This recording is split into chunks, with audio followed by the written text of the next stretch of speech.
The following transcribed program is rebroadcast by the Armed Forces Radio Service to our fighting men overseas.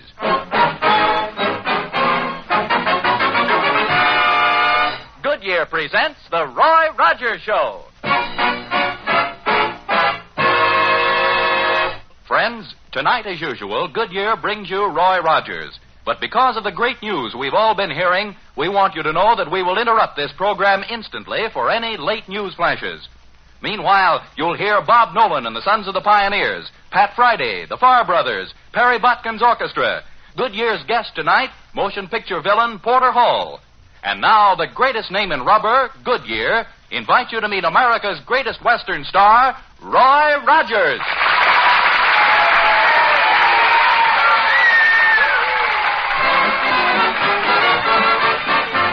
I've got a locket in my pocket, a plain golden locket. Got a locket in my pocket, right next to my heart. I've got a picture in this locket, the locket in my pocket. Got a picture in this locket, with which I'll never part. The face in the picture is beautiful to see, and the girl that the face belongs to, she belongs to me. I've got a locket in my pocket, my sweetheart's in that locket. Got my sweetheart in my pocket, right next to my heart.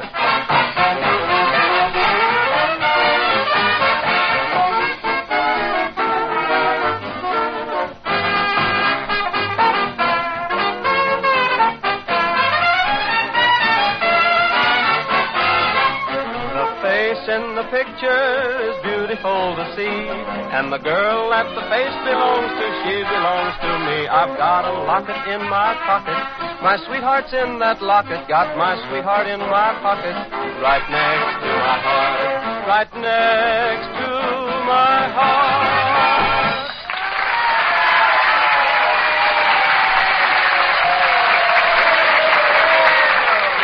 Howdy, folks, and welcome from me and the gang to tonight's Goodyear get-together. We've rounded up a few new and some old songs for the occasion, and one of the West's most amazing legendary stories. But right now, it's time for you to meet our guest for this evening, one of the swellest actors who ever foreclosed a mortgage on poor little Nell, Mr. Porter Hall. Hi, Porter. Roy, that's a nice welcome after you asked me to come over to your get-together. Well, shucks, don't mind the folks, Porter. They've seen you as a villain in so many pictures that they just can't keep from booing at you. Well, I'm so misunderstood, Roy. To everyone who's ever seen me in pictures, I'm a no-good, low-down, unprincipled crook. No, honest, Roy, you know I'm not that way at all.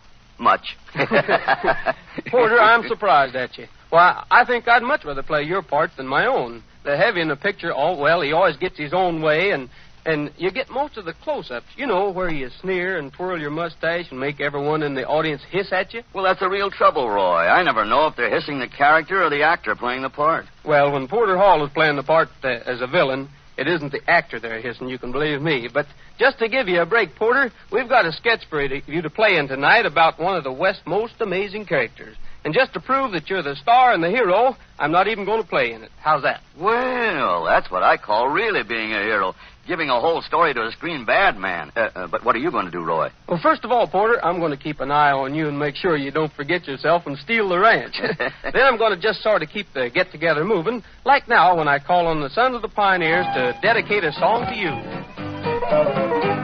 He always sings, bragging music to the cattle as he swings, back and forward in the saddle on a horse.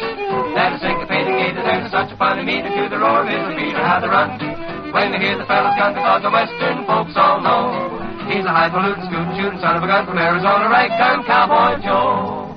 Out in Arizona where the bad men are, the only thing to guide you is an evening star. The roughest, toughest man by far was ragtime Porter Hall. He always sings ragging music to the cattle as he swings, back and forward in the saddle on a horse. That is syncopated gated, and there's such a funny meter to the roar of his feet or how they run. When they hear the fellow's gun, because the Western folks all know he's a highfalutin, shooting son of a gun from Arizona, ragtime Porter, ride-em Porter, ragtime Porter Hall.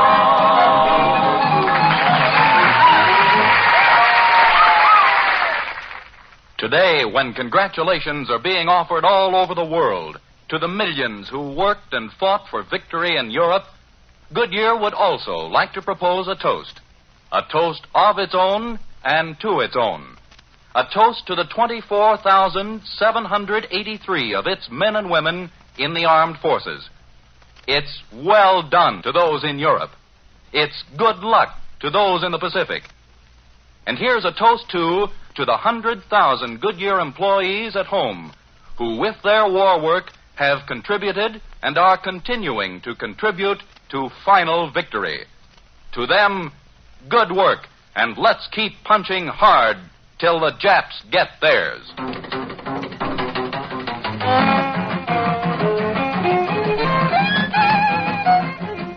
It's the Farr Brothers' Furious Fiddle and Galloping Guitar in Cajun Stomp.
I'm late. Have I missed much? Well, hello there, Pat Friday. You have missed a couple of good songs, but you're in plenty of time for the story Porter Hall and I are going to tell tonight.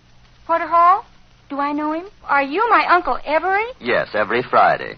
I am now fabulously wealthy, and I intend to buy you the finest ranch in the West.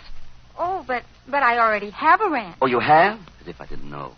But you deserve a much bigger one. Now, if you will just give me that piece of paper you're holding, which I assume to be the deed to your present property. Here you are, sir. Aha. My proud beauty. Now I have you in my power. Doggone you, Porter Hall. Unhand that girl and give her back that deed. Aw, shucks, Roy. That isn't the deed to my ranch. It's just a song I'm going to sing tonight. Curses. Foiled again. Not exactly, Porter, because if Pat will forgive you and sing the song right now, you'll get the treat of your life. Folks, Miss Pat Friday singing Close as Pages in a Book.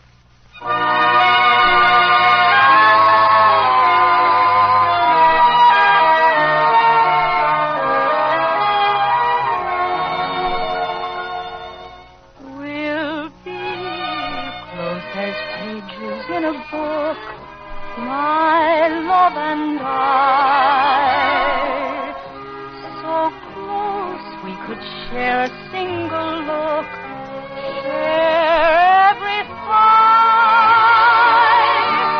So close that before I hear your laugh, my laugh breaks through.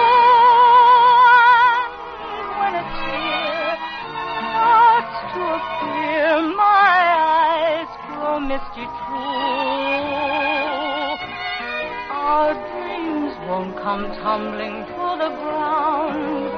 We'll hold them fast, darling, as the strongest book is bound. We're bound to last. My life is your life, and while life beats away in my heart, we'll be close as pages in a book. Never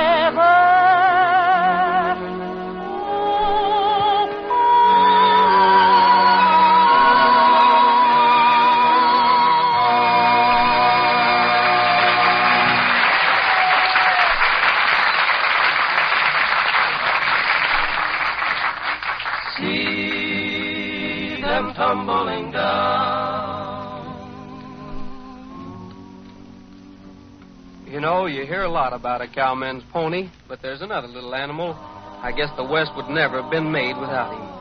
You find him packing loads twice their own weight, where grubby prospectors work tirelessly in the desert sands. You'll find him high up in the mountains, where a less sure-footed animal will plunge his rider 5,000 feet down a sheer drop.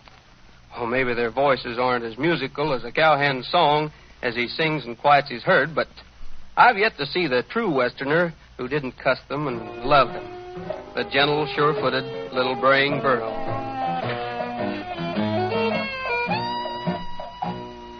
We are wanderers of the wasteland. My lop-eared mule, my broken-down horse, and me.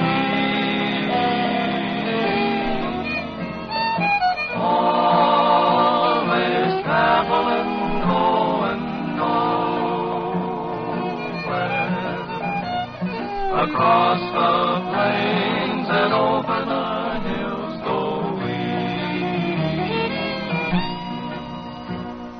When I was young,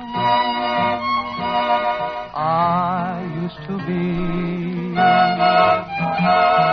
highfalutin shooting son of a gun up in Wyoming. I loved a gal, she loved my pal. So I packed my bag and saddled my nag, and then I took her roaming. Now we're only a lonely trio. Without a friend, we trail along endlessly. Three old wanderers of the wasteland. My lop-eared mule, my broken-down horse, and me.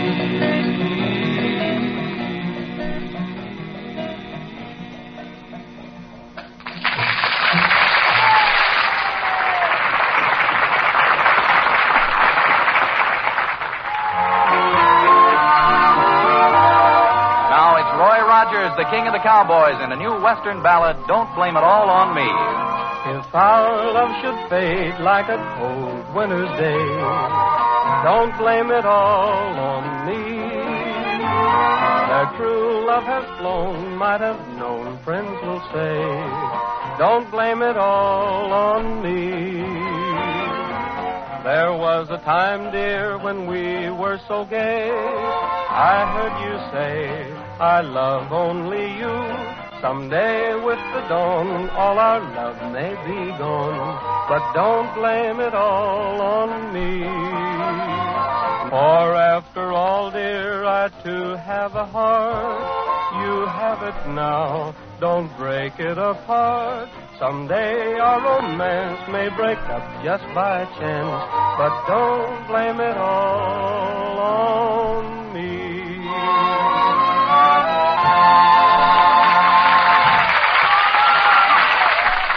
Say, Roy, you've got both Pat and me busting with curiosity about the yarn you and Porter Hall are going to tell. What's so different about it? Come on, Roy, don't just stand there with that twinkle in your eye. Well, kids, tonight's story is about the greatest cowboy who ever rode a bronc, shot a six-gun, or roped a steer. As a matter of fact, he's the man who taught broncos to buck, who invented the six-shooter and considered the lariat one of his unimportant inventions. Oh, no. Wait a minute, Roy. Now, you wait a minute, miss. Don't accuse Roy here of exaggerating. But, Roy, anybody knows the six-gun was invented by Samuel Colt. That, Vern, is just a rumor. The six-gun was definitely invented by Pecos Bill. Pecos Bill? Never heard of him. Female tenderfoot. Bah. But who was Pecos Bill, Roy? He sounds as fantastic as this Hall character here. He's much more so, Vern. Pecos Bill is the most fantastic character the imaginations of thousands of cowboys ever dreamed up. And if you'll all just make yourselves comfortable, Porter Hall and I will tell you plenty about him.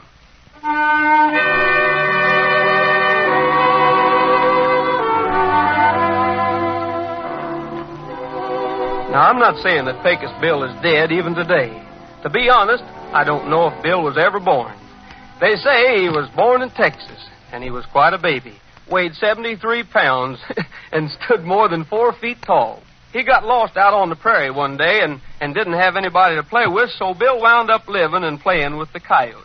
Well, just about Bill's 9th birthday, a cowboy who'd wandered off the trail came upon Bill just as the big kid was having a morning exercise. Hey there, son. What you doing? Playing, tarnation, don't you use your eyes. Can't you see I'm wrestling? Now, hold on. That ain't fair. One younger like you, dead only 2 bears. Let up on them critters.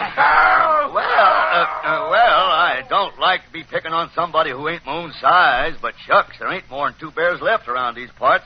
Guess I play too rough. Most of them die of a busted neck. Well, what in tar place you doing out here in these hills anyhow?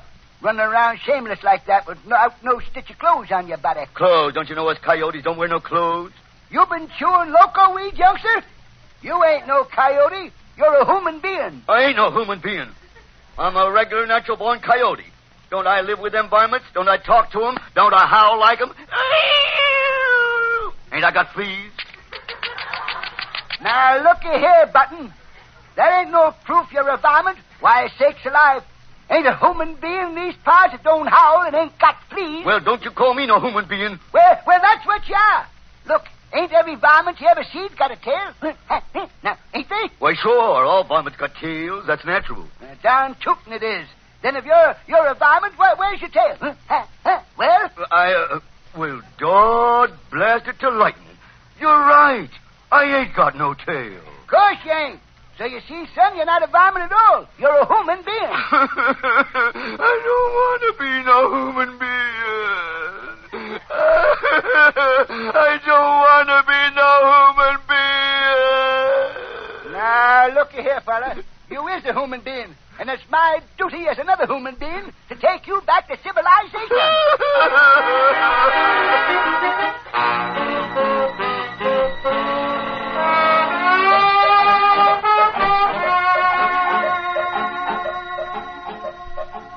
Well, that's just about the time that Texas started to make its place in the world, just when Pecos Bill was dragged back to civilization.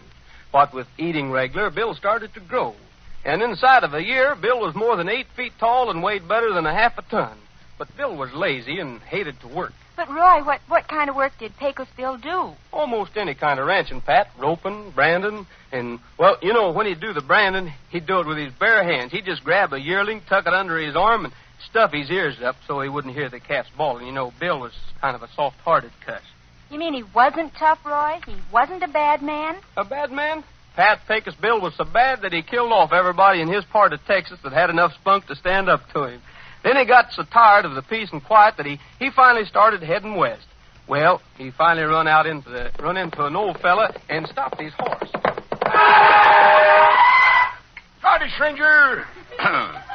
Say, can you direct me to some place where I might find myself a real man? You know, the kind what takes a real joy in a killing. Well, just keep heading up this canyon about 200 miles, and you'll find him right enough.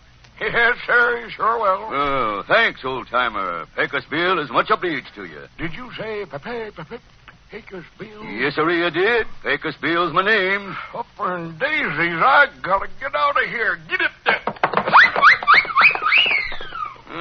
If he was really in a hurry, I wonder what took the old goat so long. Oh, Roy, for goodness sakes, don't stop there. What did Pecos Bill do? Did he go the 200 miles up the canyon? Well, yes and no, Pat. You see, old Bill turned his horse and started, but after riding only about 20 miles, the doggone horse stubbed his toe on a cottonwood tree and busted his leg. Well, all Bill could do was follow the coat of the West. He covered his eyes with one hand and pulled out his rifle, which he used as a pistol, aimed it at the poor horse's head, and with tears running down his cheeks. Goodbye, old paint. Someday we'll meet again, you and me, over on the t'other side of the great horizon. But before Bill could squeeze the trigger, the horse looked up, and with tears streaming from his big brown eyes, he said, Now, wait a minute, Bill. You ain't gonna shoot me just 'cause 3 of my 4 legs is busted, are you? Well, I reckon I was, but if you got any last words... Well, you know I ain't one of them regular undersized, scrawny little horses. Just leave me alone for a bit and I'll get well. Well, doggone if I don't believe you. Well, I'm going to take the saddle off you and leave you here. Then I'll leg it up to where that bunch of tough hombres are, and when you feel well enough in about 20 or 30 minutes, just trot up and join me.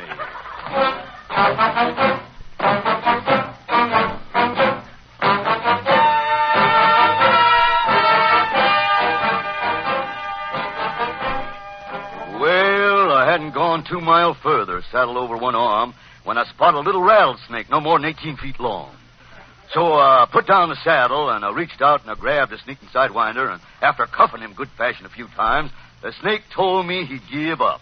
So I coiled the little fella like a lariat, stuck him on my saddle horn, and I started on up the canyon. Atta boy, Bill. Tell him the rest of the story. Stop me, you movie cowboy, you.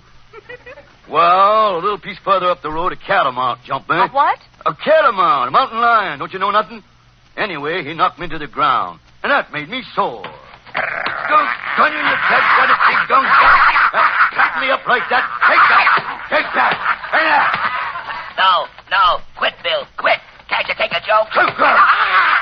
Oh, so it was a joke, was it? Yeah, but it didn't turn out so well, Bill. Honest, I'm the sorriest catamount out of captivity. Well, at least you're the dumbest catamount I ever seen. Oh. Just for that, I'm throwing this saddle on your stupid back and riding you up the canyon. No. Yeah, using this rattlesnake for a whip. Now, get over there. Go on. Now, let's get started. Else I'll break you in 2 and only eat the best piece.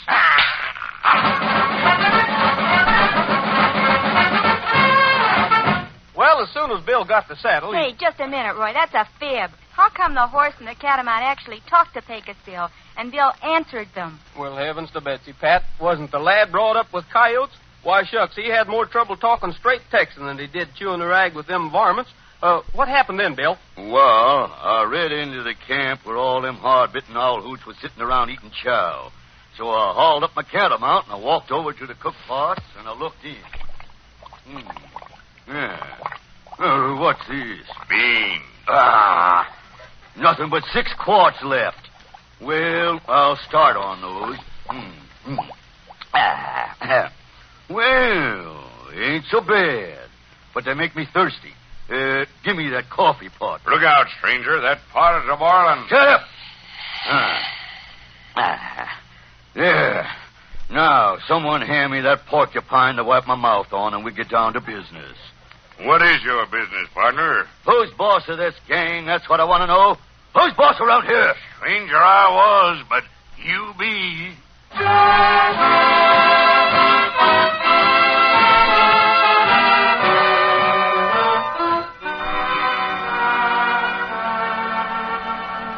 And did anyone ever hear of Pecos Bill after that, Roy? Well, sure, Pat. A few years later, someone bet him he couldn't ride a cyclone. Well, Pecos Bill was the kind of a fellow no one could dare, so he went back to Kansas, waited for a twister, and when one came along, why, he climbed aboard. And was he killed, Roy? I mean, did the cyclone throw him? Throw a legendary character like that? Why, not at all, Vern. By the time that twister crossed Colorado, he had it as tame as a lamb. But then he got a little bit overconfident, you know. He rolled himself a cigarette, and when he couldn't find any matches, he reached up and grabbed a piece of forked lightning. Oh, I see, Roy. And the lightning electrocuted him?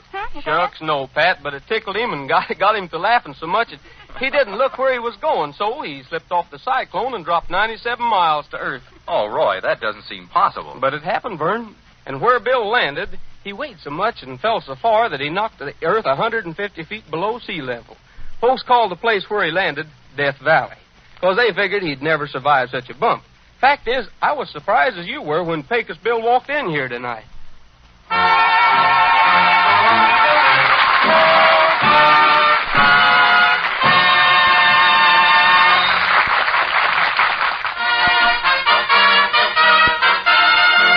It's the whole Goodyear gang, led by Roy Rogers, the king of the cowboys, in Skies Are Bluer. Skies are bluer in Oklahoma, Oklahoma, where my heart lies. Songs are newer in Oklahoma, Oklahoma, as the crow flies.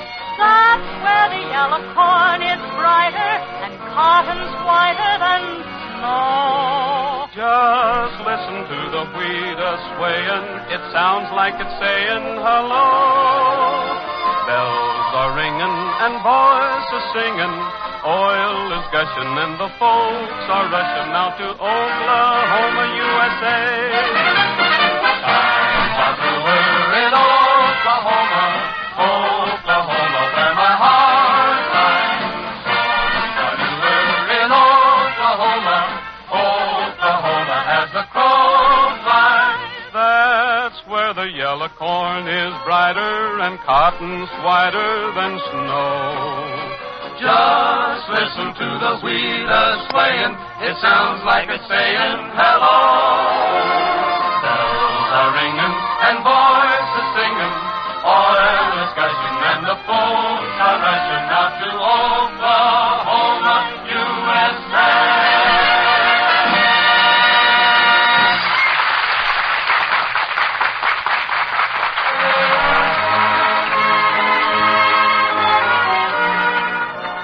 Well, it looks as if our time for tonight is like the water in a stream in the middle of the summer.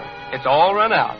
But we've got more time again next week, and we'd like you all to be back sitting with us at our Goodyear get-together. We have some songs and music and a little chatter, Western style, and a rip-roaring story about the old days that should please everybody. So till next Tuesday, this is Roy Rogers thanking Porter Hall for appearing with us tonight and saying for the whole gang, goodbye, good luck, and may the good Lord take a liking to you. Don't forget, smiles are made out of the sunshine and the frown from a rainy day. Now, this is Vern Smith saying good night for Goodyear, the greatest name in rubber. If you like the songs and stories of the West, don't miss tuning in next Tuesday. Same station you're tuned to now, same time of the day on your clock, when Goodyear will bring you another get-together with Bob Nolan and the Sons of the Pioneers, Pat Friday, the Farr Brothers, Perry Botkin and his orchestra, and starring the king of the cowboys, Roy Rogers.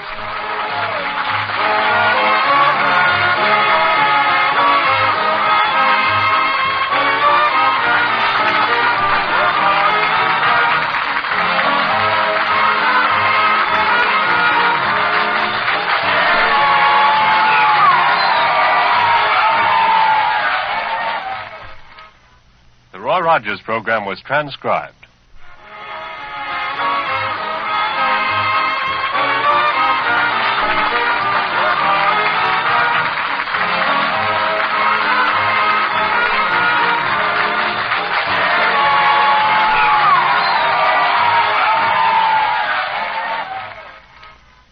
This is VE Day. Don't forget to buy another bond. A war